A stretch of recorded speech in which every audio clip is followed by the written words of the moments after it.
Hello and welcome. The historic struggle for Palestine is characterized as the claims and counterclaims of Arabs and Jews.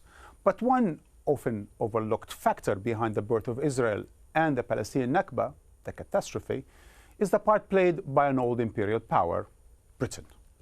Whose interests were best served by the British in Palestine? How did it honor its mandated duty of care? And what were the calculations and miscalculation it made in redrawing the map of Palestine and reshaping its history? Well, the 67 words of the Balfour Declaration and the 65 years of Israeli statehood continue to cause conflict and controversy. If history is written by the victors, who are the rewriters of history as new information, new documents, new historians come to light? After a century of British involvement in Palestine, it is time to take stock of the cliches and propaganda that serve competing interests and examine how history itself is the battleground for the hearts and minds of new generations today. To discuss the historic events that led to the Nakba, the birth of Israel, and the making of history, we are joined here in London by Rosemary Hollis, Professor of Middle East Policy Studies at City University, London, and former head of the Middle East program at the Royal Institute of International Affairs, also known as the Chatham House. James Renton, Senior Lecturer in History at Edge Hill University and author of The Zionist Masquerade, The Birth of the Anglo-Zionist Alliance. And last but not least, Avi Shleim, Emeritus Professor of International Relations at Oxford University, author of Collusion Across the Jordan, King Abdullah, the Zionist Movement, and the Partition of Palestine, and more recently, Israel and Palestine. But first, to mark the 65th anniversary of Al-Nakba, Al Jazeera has been airing a special series on its roots and ramifications. The outbreak of World War I in 1914 created new opportunities to reshape the Middle East. خلال الحرب البريطانيين كان يفكروا عن الموقع فلسطين على قرب من قناة السويس ودور بريطانيا في مصر آنذاك كان يدل على دور خاص لبريطانيا في فلسطين، ورأوا في اليهود وفي الحركة الصهيونية شريك في أمر استراتيجي استعماري. In 1917, the British cabinet, headed by Prime Minister David Lloyd George, pledged to establish a homeland for the Jews in Palestine. At the Paris Peace Conference in 1919, Britain was represented by Prime Minister David Lloyd George and Arthur Balfour. A delegation from the Zionist organization attended, headed by Chaim Weizmann. They presented a map, seen here, proposing the area to be allocated for a Jewish homeland. In 1922, the League of Nations formalized British rule in Palestine. The second clause of the British Mandate document, approved by the League of Nations, stipulated, "The British Mandatory shall be responsible for placing the country under political, administrative and economic conditions that will secure the establishment of the Jewish national home." British High Commissioner Herbert Samuel decreed Hebrew as an official language of Palestine alongside Arabic and English. The letters E and Y were added to the word Palestine in Hebrew as an abbreviation of the words Eretz Yisrael, meaning land of Israel.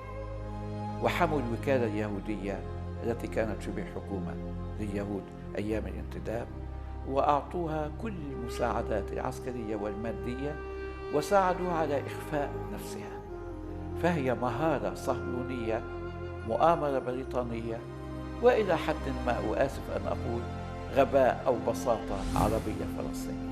In the 1930s, the number of Jews immigrating to Palestine began to increase significantly. From 4,000 in 1931, the figure jumped to 9,500 the following year. In 1933, the number rose to 30,000.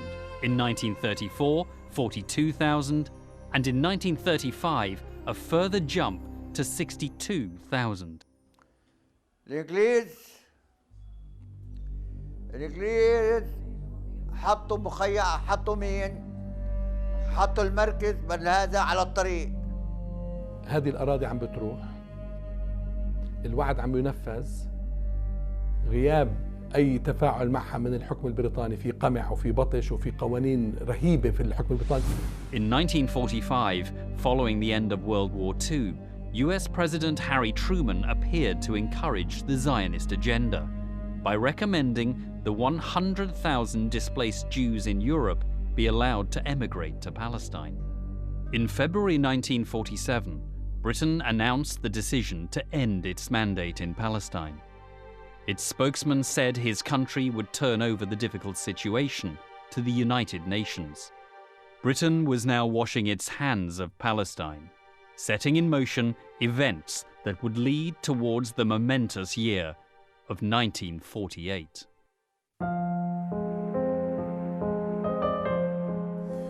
Gentlemen, Rosemary, welcome. Rosemary, let's start with you. So here we had a declaration that basically promised a national homeland for the Jews in Palestine. What basically motivated the Balfour Declaration?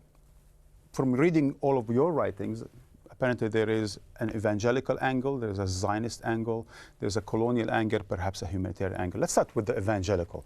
Is there an evangelical roots for that declaration? For those British members of the British establishment at the time who were Christian with an evangelical bent, yes, but I think it's important to recognize that the man who penned the original letter to Lord Rothschild, in other words, Lord Balfour, was not motivated by an evangelical Christian mission. In fact, at the same time as he was writing that letter, he was also shepherding through the British Parliament a piece of legislation which would limit Jewish immigration to Britain. But is there a contradiction between promising national homeland for the Jews in Palestine and passing laws that are not friendly to Jews in England? There's no contradiction whatsoever. In fact, they were mooting the idea of a Jewish homeland somewhere else in the empire. The British were in imperial vein. They thought it was okay to organize the lives of other people, to move groups around.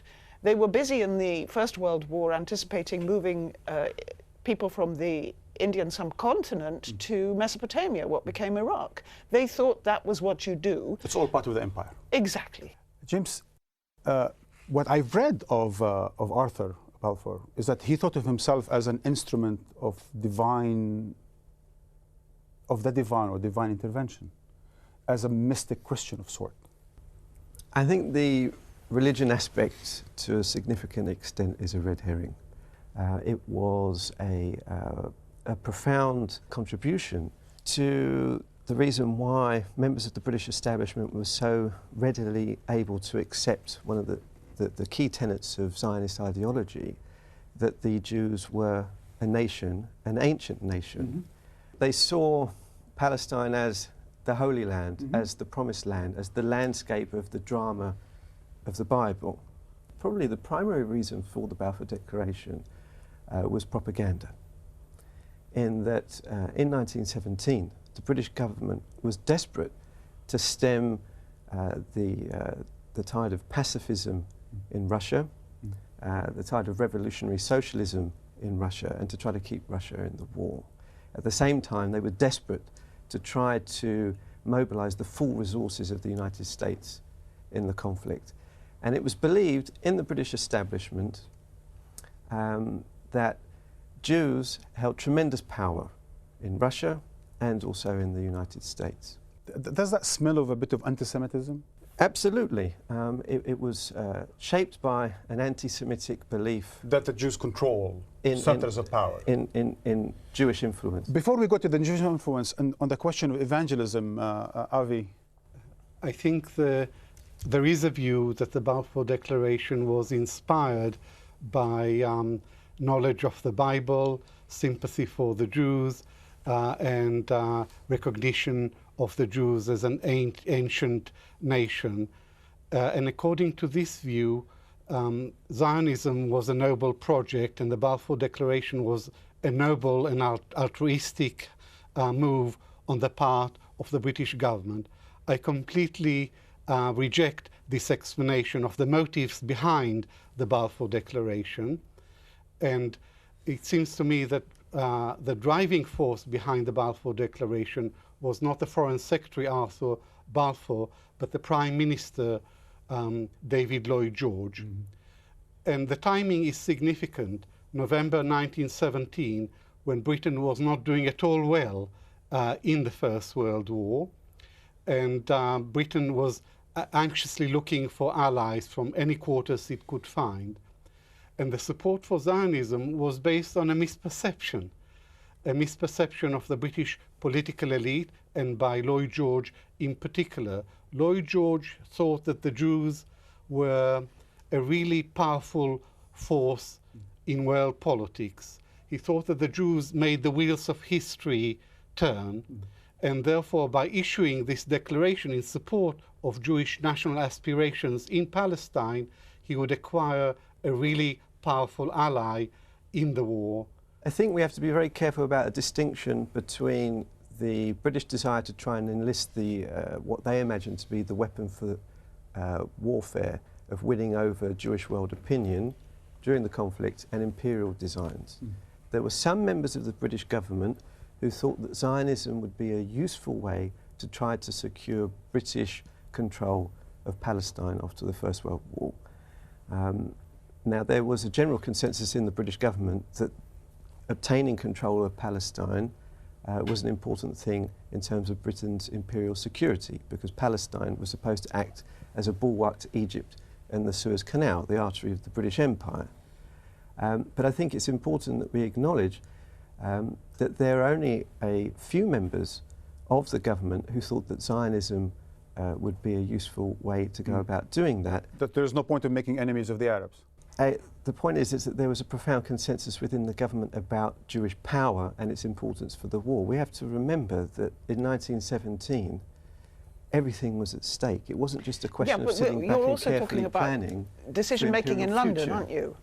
And Yes. Across the empire, you certainly had the classic British Arabists, and you had the servants of the crown working in India, who had a completely different perspective on what was likely to be the consequence of facilitating the creation of a Jewish home in Palestine. I mean, there were those who were servants of the empire in the subcontinent who were worried of the effect that it would have on Muslims in India. And I'd like to suggest one additional motive, which is anti-French sentiment, because empires are great powers are much more concerned with the relations with one another than they are with minorities and the subjects. Yes, the subjects. So behind the Balfour Declaration, there is a colonial mindset which dismissed as of no significance the Arab majority, the Muslim majority in Palestine. But there is also a calculation which was directed against the French, because in 1916, Britain and France signed the Sykes-Picot Agreement, a secret agreement to carve up the Middle East into spheres of influence between them. And Palestine wasn't assigned either to Britain or to France.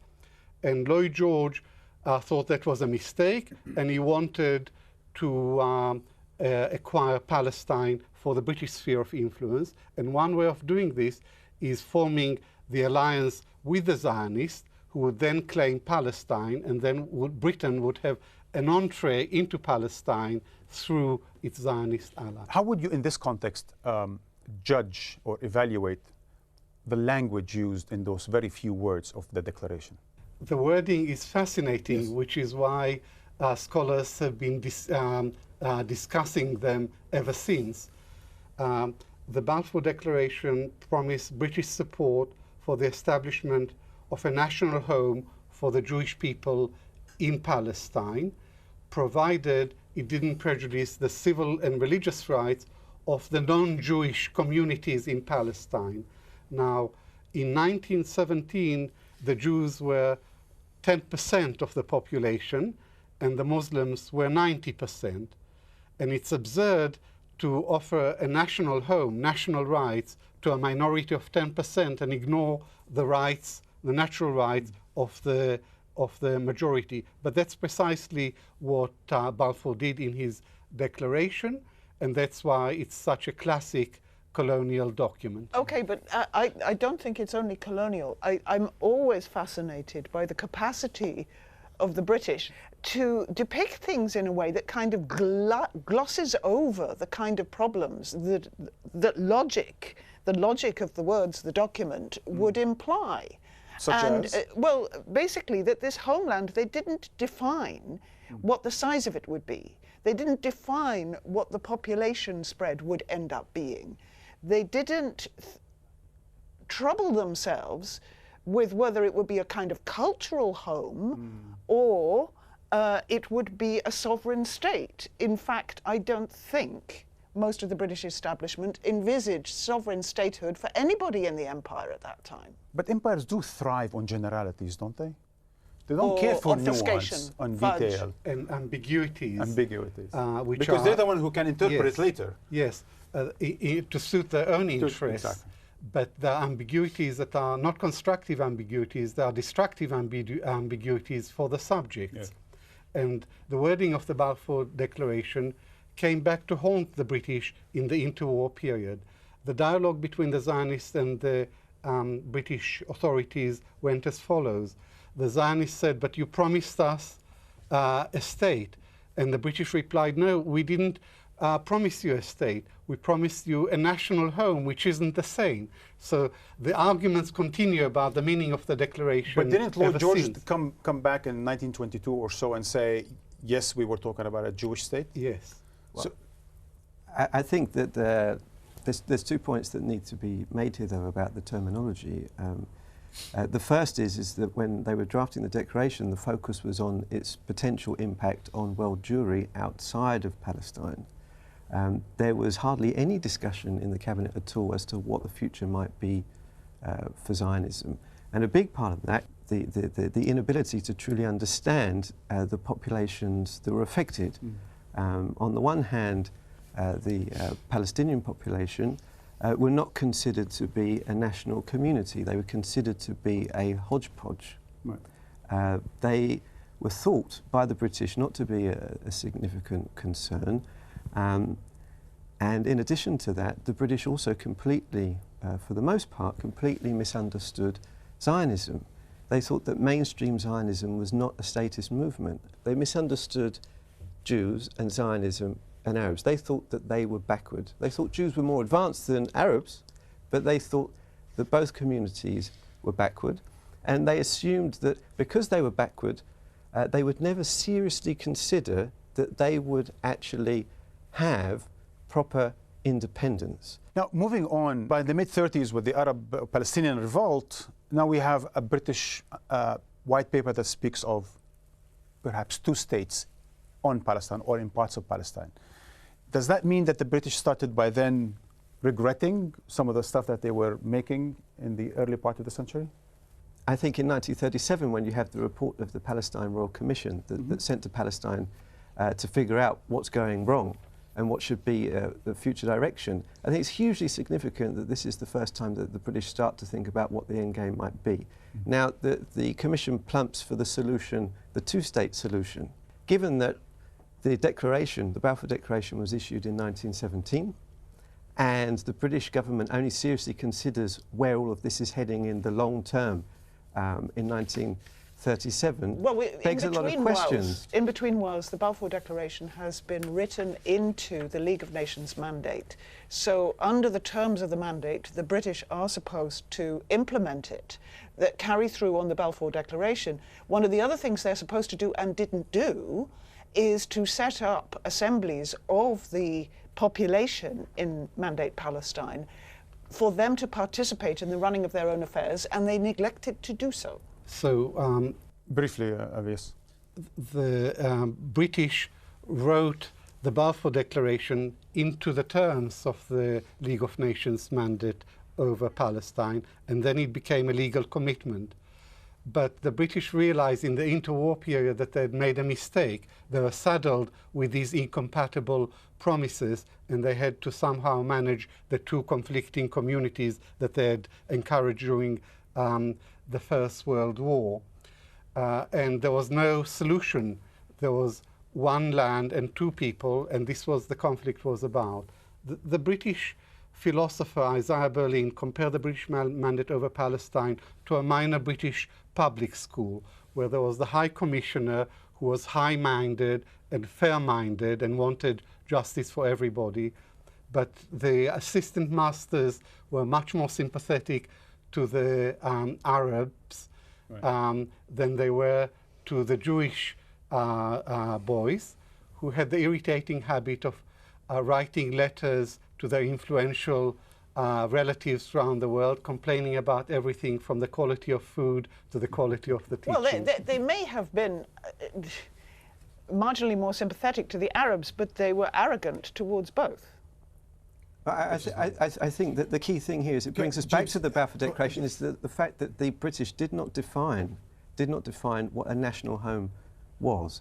And there's a reason for that. The reason being is that, first of all, the Balfour Declaration was issued primarily for concerns outside of Palestine during the war, but also the British assumed that they could easily manage what they thought was mainstream Zionism, which was non-statist Zionism.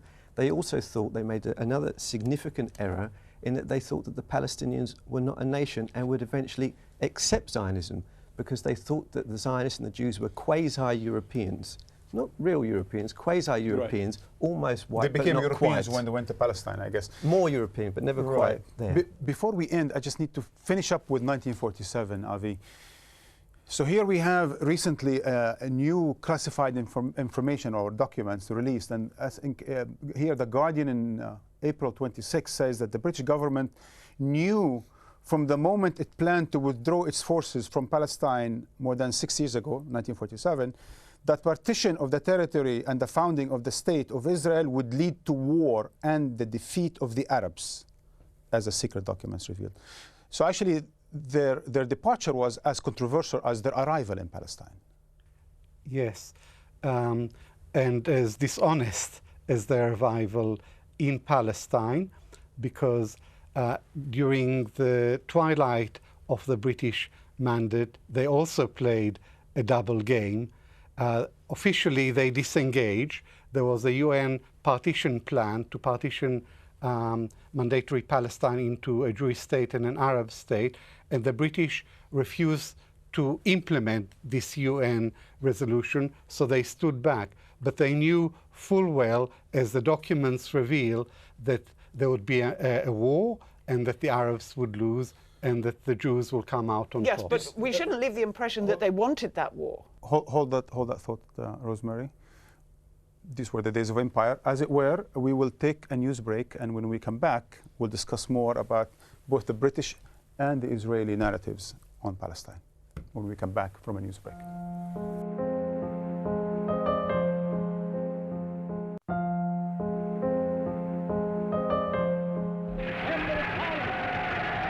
With Chaim Weizmann beside him, former British Prime Minister David Lloyd George reaffirmed his own Zionist credentials.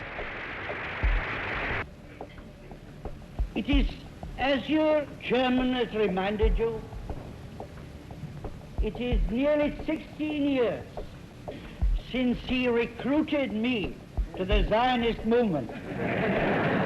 Palestine, barren and malarial swamps, have been converted into happy settlements. British news bulletins at the time described Palestine as akin to a desert. The reality was very different. Well, welcome back. Rosemary, you were talking about whether they did or did not intend for that to be part of their war? In our earlier discussion, we were mentioning what the fortunes of the British in the First World War meant for their decisions about Palestine. We should remember that by 1947, whilst they were on the winning side in the Second World War, the British were a spent force completely. It was the beginning of the end of the empire. 1947 is the year that they withdrew from India.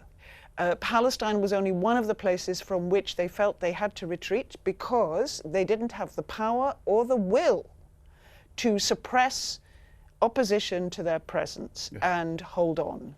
And they basically organized themselves to get out of Palestine, they didn't feel that they had the capacity to implement the two-state solution, and they favored and they acknowledged in their own records that they were favoring the Jewish community in the way that they organized their retreat. Why? Because they needed the port of Haifa to get away. They knew that the Yeshuv, the Jewish community, the Zionist organizations were much better organized. And could be much of a service for the empire than... And that they could do a deal with them to get all the British forces, presence, equipment, and so on out. There wasn't the possibility of a deal with any kind of Palestinian authority to do that. Yeah. Let's get to the Israeli narrative, Avi. So here we have a narrative that says, look, this is a prosecuted people, came back to the home of their forefathers. They were attacked by a huge number of Arabs and armies, and they miraculously won their independence. What is right and what is wrong with this narrative? This is the standard Zionist narrative about the origins and the course of the Israeli-Palestinian conflict, and it portrays the Jews as the victims of this conflict, but in the final outcome it was the Palestinians who were the victims. There is a large Zionist historiography about this conflict which elaborates on this narrative, but in the late 1980s a new group of Israeli historians emerge.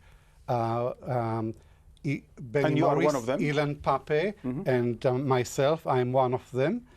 And with the help of Israeli and British and American and UN documents, we mounted a frontal assault on all the legends that have come to surround the 1948 war and the birth of Israel. So why do the old historians refer to you as not new and not historians?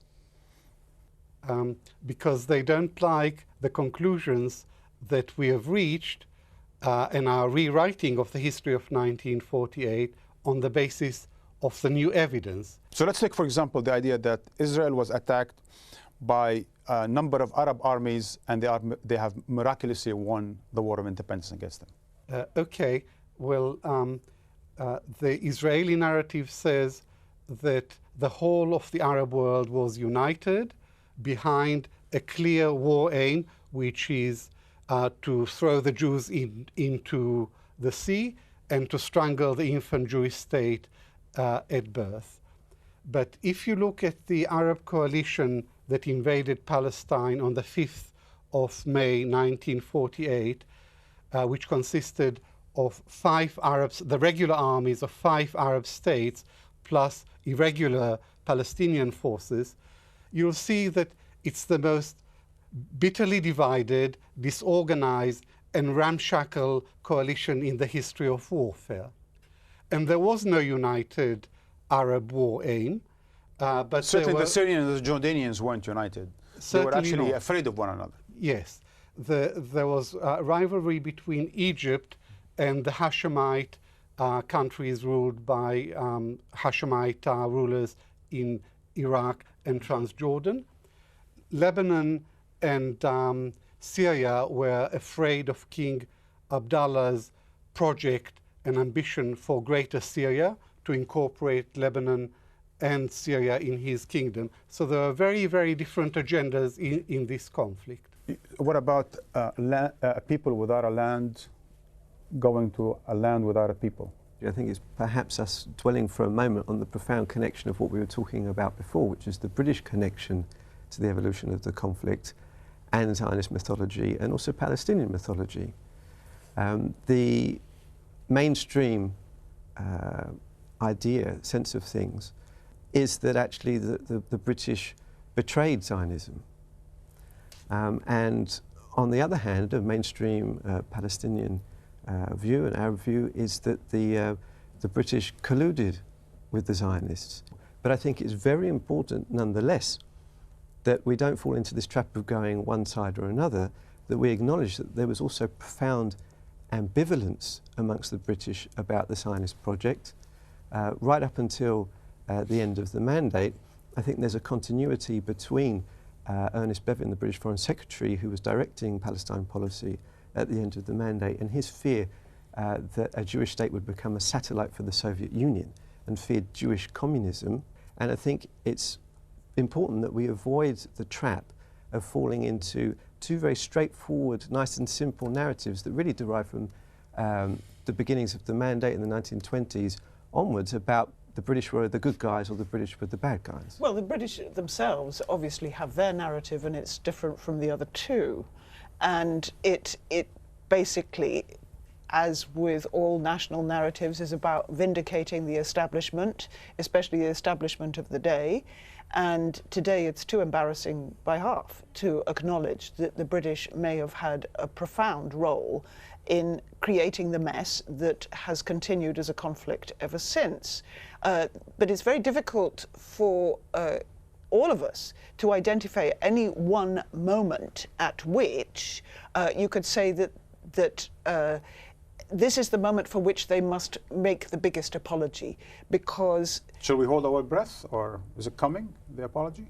Well, once they apologize for one little piece of the story, then what happens to the whole of the rest of the story? Are they supposed to apologize for empire? Are they supposed to apologize for what they thought was trying to keep the two sides apart in a civil war? They described Israeli-Palestinian or Jewish-Arab conflict as a war between the locals, and they gave up trying to separate them. And I think to this day, the tendency has been, not only in London, but also in other European capitals, to put the major onus on both the Israelis and the Palestinians for the continuation of the conflict. They don't want to go back into history for a variety of reasons. That's going to be very difficult, isn't it, after the case, the ruling of the High Court in October 2012, about the case being brought against the British government in relation to the Mau Mau uprising in Kenya, which has opened a can of worms. It's no coincidence that since then... It also means compensation, correct? Yes, and they now have the right to bring a case against the government. It's no coincidence that we now also have a campaign that's being put forward by the Palestinian Refugee Centre in London for an apology for the Balfour Declaration and British colonial rule in Palestine. I would like to assign to Britain a share of the responsibility for the Nakba. And James mentioned Ernest Bevin, the Labour's Foreign Secretary. Bevin once said that the Balfour Declaration was the worst mistake in Western foreign policy in the first half of the 20th century. But he was in power after the war, after the Second World War, and he was not moved by any sentiments. He was an imperial policy maker, and there is a debate. One of the main bones of contention between the old historians and the new historians is British policy towards the end of the mandate. The old historians say that the Britain was activated, inspired by strong anti-Zionist and even anti-Semitic sentiments, and that Britain's policy was to arm and to encourage its Arab allies to invade Palestine and put an end to the Zionist project. The new historians' perspective on British policy is rather different. Ilan Pappé was the first to challenge the Zionist account, and he claimed that the key to British policy towards the end of the mandate was not pro-Israeli or pro-Arab, it was pro-British, right. British imperial interests. And the key was Greater Transjordan. In 1947-1948, there was a tacit agreement between King Abdallah of Transjordan and the Zionist leaders to partition Palestine between themselves at the expense of the Palestinians. And this is what happened in the end. And a subsidiary argument is that Britain knew and approved of this collusion across the Jordan because the British saw a Palestinian state as synonymous with the Mufti state, and the Mufti was a renegade, and hostility to the Mufti and a Palestinian state was a constant factor in British policy throughout this period.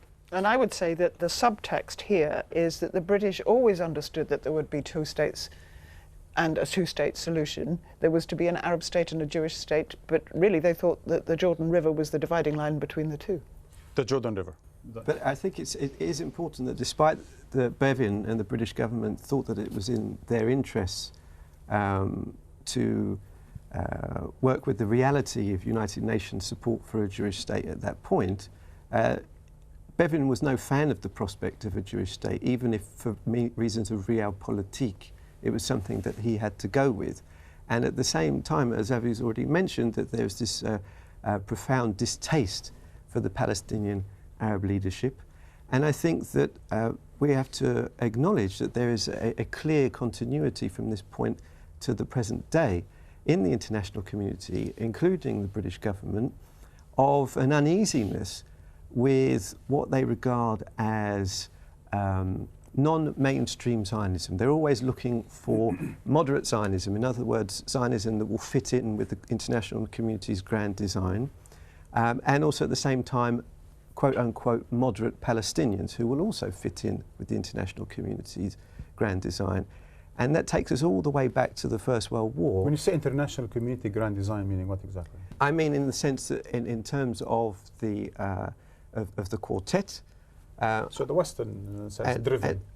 Absolutely, but then again, that's a bit of a complicated element, because if we talk about the West, it doesn't really explain the entire membership of the quartet, does it? But I think that there is a mainstream sense within international politics that there is a search for moderate Zionists and moderate Palestinians, and that there's a way forward that isn't involve mutually exclusive nationalism on the parts of both parties. And I think that this is a misunderstanding of this war for statehood that goes back to the First World War. And it's a joke, isn't it, that you get some Arabs who I think probably are motivated by the desire to flatter the British, saying, but you know us so well.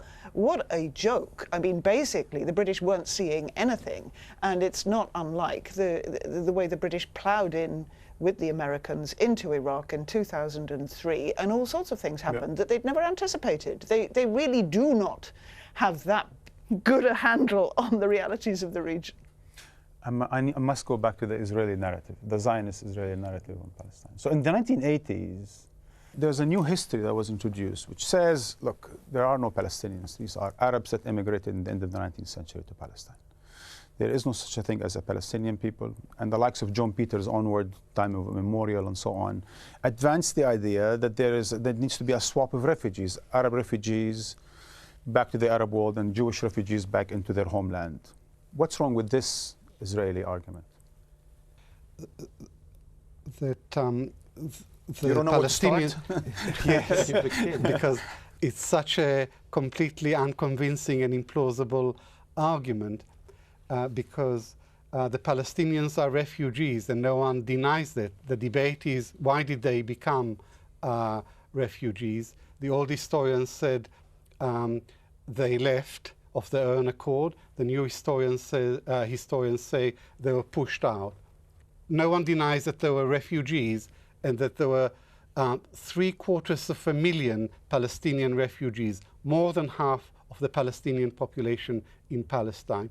That's the biggest refugee problem and the most enduring refugee problem in post-war So were they history. squeezed? Were they encouraged by their leaders to leave, as the Zionist narratives introduces, or is something else? Benny Morris studied this question in very great depth and with the support of a mass of Israeli documentation.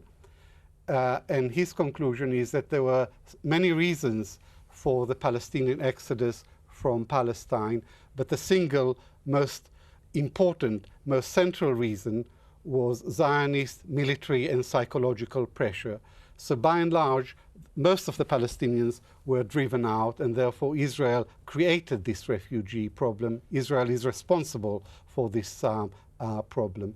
And the documentary evidence includes photographs obtained from the Israeli archives of the busing of Palestinians out of the areas in which they were living, of the separation of men and women, the organization of the population into camps to be bussed out or put in lorries out. There was an organization to the exodus. It didn't happen overnight, and it went on for months and months, over a year. Before I go to what James talked about or called Palestinian mythology, I just want to finish up with the question of Israel. You mentioned the new historians and the new narrative introduced a revisionist history of sort. How much influence does that have in Israel? During the few years after the Oslo Accord was signed in 1993, the Israeli public was quite receptive to the new perspectives.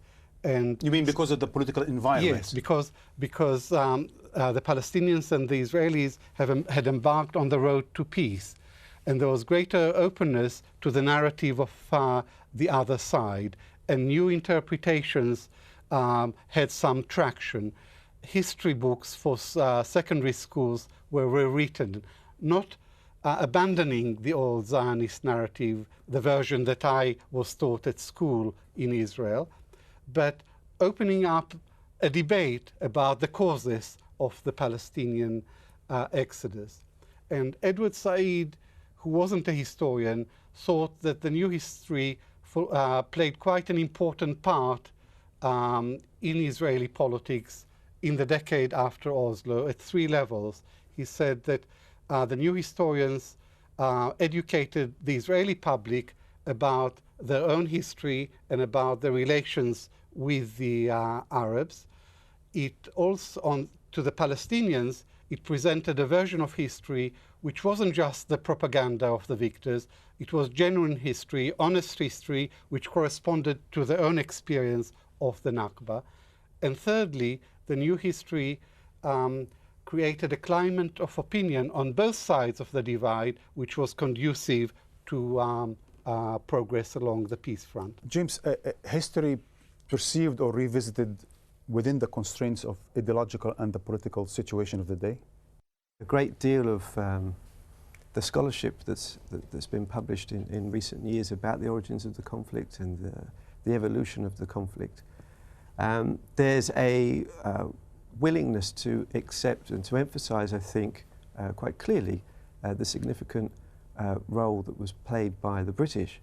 But I think that in a lot of the historiography, there's still a tendency to go down either one path or another, that essentially, for example, with reference to the British, that they were either pro-Zionist or that they were anti-Palestinian. But there is a new history that speaks more to the commonalities between Palestinians and Jews in the early part of the century than later perceived to be. Well, it depends whether... I mean, a common sociology of sort, if you will. There's an attempt to restudy Palestinian-Israeli relations, Palestinian-Jewish relations in Palestine. Avi hasn't yet mentioned historians of Europe, like Shlomo Sand, who've questioned, have talked about the invention of the Jewish people. And there's a thesis out there that says that the Palestinians are also Jews. I mean, this can go on and on. What I would say in terms of the situation and its tragedy, because we have Palestinians either living outside historical Palestine as refugees or within the West Bank and Gaza as refugees and citizens, I beg your pardon, inhabitants of land under occupation. And if they are to have the rights, recognition of their rights as human beings and as the victims of a sequence or series of catastrophes, and to have representation, citizenship somewhere, if that is to happen, then it possibly is the case that the British could help by acknowledging that they have, take some of the heat, take some of the weight, and revisit their own history and say that there are a lot of people who had they acted differently, could have prevented some of this spinning out the way it did. Instead, we have Tony Blair now, the representative of the international community in Palestine. All the parties to this conflict need to reassess the history in the light of new evidence. This is what the new historians have done, and I think this encouraged the emergence of new historians, and we have eminent new historians like Professor Rashid Khalidi of Columbia University.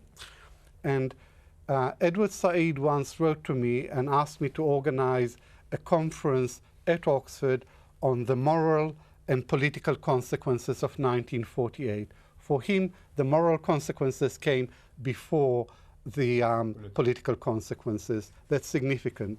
The result was a conference we organized and a book that Eugene Rogan and I co-edited on the war for Palestine, rewriting the history of 1948. But to go back to an earlier discussion we had, history isn't written in a vacuum. History is written in a political context. And the emergence of the new history in the late 1980s owed very much to the aftermath of the Israeli invasion of Lebanon in 1982, which was very controversial and aroused a great deal of criticism of the Israeli establishment. And that opened up a space for going further back to re-examine critically Israel's history. And similarly, as a result of the outbreak of the second Intifada in 2000, the Israeli minds have become closed again. There's been a reversal to fundamentalist positions, to us and them, to this notion that the Palestinians cannot be trusted, that the Oslo Accord was a mistake, and the whole of the Arab world is against us, and we must stand up and fight for ourselves. But I guess we're back to ground zero, or point zero, as it were. Rosemary, gentlemen, we're going to have to end. Thank you for joining us. Until next time.